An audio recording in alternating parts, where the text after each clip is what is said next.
दावाई आहे? अहो गाडे काँग्रेसचा दावाई आहे का? अहो गाडे कसा काँग्रेसचा दावाई आहे का? अहो गाडे तेवढा पोटात दुखण्याचा मुस्लिम आतंकवाद्यांनी आतंकवादी हल्ले केलेत, त्यांना पाठीशी घालण्यासाठी काँग्रेस ढाल बनवते.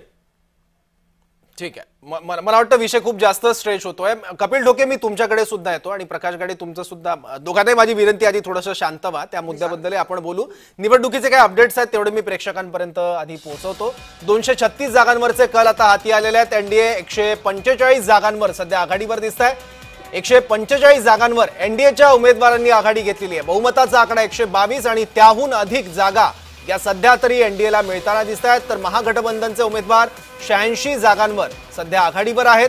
एकूण 243 पैकी 236 जागांचे कल हाती आलेले आहेत. भाजप 68 जागांवर आघाडीवर आहे. त्याचबरोबर जेडीयू 65, काँग्रेस 14 आणि आरजेडीचे उमेदवार 63 जागांवर आघाडीवर आहे. निवडणूक आयोगाच्या कलानुसार भाजपने 21 जागांवर आघाडी घेतलेली आहे.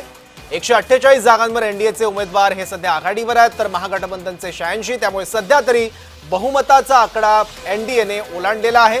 सर्वात मोठा पक्ष परत एकदा भाजप ठरलाय.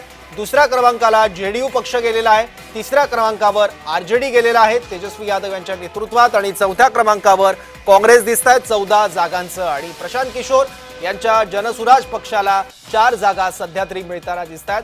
जे कल हाती येत आहेत त्यानुसार आपण ही आकडेवारी बघतोय. हे अंतिम निकाल नाहीत, यात बदल होऊ शकतो, आकडे पुढे मागे होऊ शकतात. आत्ताच्या मतमोजणीमध्ये जे कल हाती येत आहेत त्यानुसारची आकडेवारी स्क्रीनवर आपण बघतोय. भाजपच्या एनडीएच्या आणखी जागा वाढल्या आहेत. 148 जागांवर एनडीएचे उमेदवार हे सध्या आघाडीवर आहे. आपण प्रकाश गाडे यांच्याकडे जाऊयात. गाडे, आपण बघतोय की बहुमताचा आकडा आता ओलांडलेला आहे. बहुमताहूनही अधिक जागा या सध्या एनडीएला मिळताना दिसत आहेत. जे अपेक्षित निकाल होता आम्हाला तो निकाल लागलेला आहे. आणि मुळात काँग्रेस कसं जनमानसापासून दूर होत चाललेली आहे ह्या निकालातून देखील स्पष्ट होत आहे. यांनी आत्मपरीक्षण केलं पाहिजे, पण यांना आत्मपरीक्षण करायचं नाही. बावळाटासारख्या कुठल्याही गप्पा गोष्टी करायच्या आणि आपण वेळ मारून न्यायची. बघा, ही जनता सुज्ञ आहे, जनता सगळ्यात मोठी आहे. तर ह्या लोकांना अजूनही कळत नाही, हे आत्मपरीक्षण करत नाहीत. हे असंच करत राहावं आणि हे जनतेपासून असंच कायम स्वरूपी दूर जात जावं आणि देश सुजलाम सुफलाम होईल. प्रकाश गाडे, मी थोडंसं थांबवतो. एएनआयला काही प्रतिक्रिया येतात त्या आपण बघूयात आधी. मैं निश्चित तौर पर कहूंगी कि सीता मैया और राम जी की कृपा रही तो निश्चित तौर पर हम शानदार जीत की तरफ अग्रसर हो रहे हैं और निश्चित तौर पर जीतेंगे. मैम, लेकिन ऑपोजिशन जो है वो कह रही है अगर इतने वोट काट दोगे तो अपने ही फेवर में निकालोगे.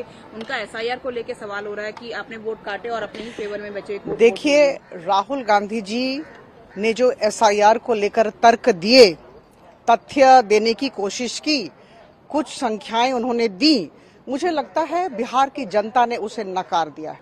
मैम, आप जेपीसी के मेंबर भी बने हो.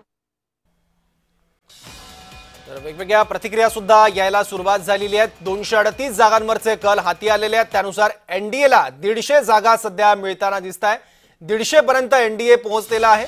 तर महागठबंधन 84 जागांवर आघाडीवर आहे. 243 पैकी 238 जागांचे कल हाती येत आहेत. त्यानुसार एनडीएला सर्वाधिक जागा मिळताना दिसत आहेत 150, महागठबंधन 84. आणि पक्षनिहाय बघायचं तर भाजपला 68 जागा सध्या मिळताना दिसत आहेत. जेडीयूचे 68 उमेदवार हे आघाडीवर आहेत.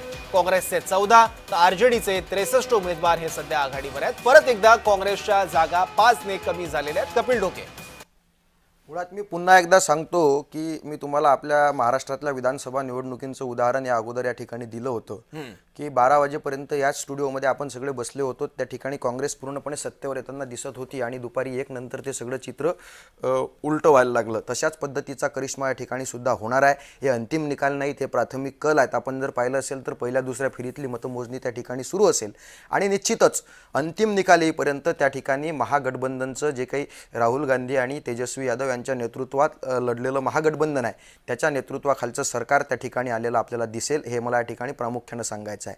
दुसरी गोष्ट, माझ्या वक्तव्यावर माझे सहकारी प्रकाश गाडे यांनी फार प्रचंड मोठा आकांडतांडव या ठिकाणी केलेला आहे. परंतु माझं वक्तव्य अजून सुद्धा आपण जाहीरपणे तपासलं पाहिजे. मी असं म्हटलं की हे बॉम्बस्फोट घडवायला सुद्धा मागे पुढे पाहत नाहीत, अशा पद्धतीचा आता एक जनमानसांमध्ये प्रतिमा निर्माण झाली. हे धार्मिक दंगली घडवू शकतात, हे बॉम्बस्फोट घडवू शकतात, हे जिंकण्यासाठी काही सुद्धा करू शकतात. अशा पद्धतीचा माझा आरोप आहे. त्या आरोपावर मी कायम आहे. मी कुठलीच माफी कोणाला मागणार नाही. त्यांना जर कायदेशीर कारवाई करायची असेल तर कोर्टाचे दरवाजे त्यांच्यासाठी उघडे आहेत. हे आपण त्यांनी सगळ्यात अगोदर लक्षात घेतलं पाहिजे. नको त्या गोष्टी, अहो जी लोक बॉम्बस्फोट हा तर त्या म्हणजे एक वेपन अशा पद्धतीचा हल्ला झाला, पण लोकशाहीचा खून करायला सुद्धा मागे पुढे पाहत नाहीत. आचारसंहितेमध्ये निवडणुकीच्या पहिल्या दिवशी लोकांच्या खात्यात पैसे टाकल्या जातात. हा लोकशाहीवरचा सगळ्यात मोठा हल्ला आहे. आणि हे काय याच्या गप्पा करतात? यांना कुठली कायदेशीर कारवाई करायची असेल ती करा. माझं वक्तव्य रेकॉर्डवरती आहे, त्याच्याशी मी ठामपणे सहमत आहे. आणि दहशतवादाच्या गोष्टी काय सांगतात? आमच्या काळामध्ये, आमच्या सरकारच्या काळात अनेक दहशतवाद्यांना फासावर चढवण्याचं काम